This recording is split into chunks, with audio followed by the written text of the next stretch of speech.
তাই না? প্লিজ তারপর তুমি বিয়েটা ক্যান্সেল করো না। ওকে, বাট বিয়ের পর তোমাকে আমার কথায় উঠতে হবে আর বসতে হবে। আমি যেটা যেটা বলবো তোমাকে সেটা করতে হবে। আমি যদি বলি তোমাকে ঘাস খেতে, তোমাকে ঘাসই খেতে হবে। তুমি রাজি? আচ্ছা রাজি।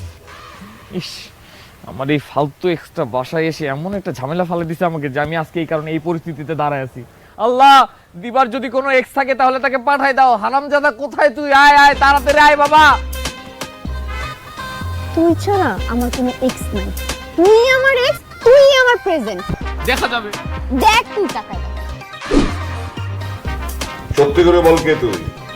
আঙ্কেল, আমার নাম রুশো, আমি দিবার এক্স। এখানে কি চাস? দিবাকে চাই, আমি দিবাকে ভালোবাসি, আর দিবাও আমাকে হালকা হালকা পছন্দ করে। তুই এখন হালকা হালকা এখান থেকে যাবি না আমি পুলিশ ডাকবো? কি বলেন আঙ্কেল?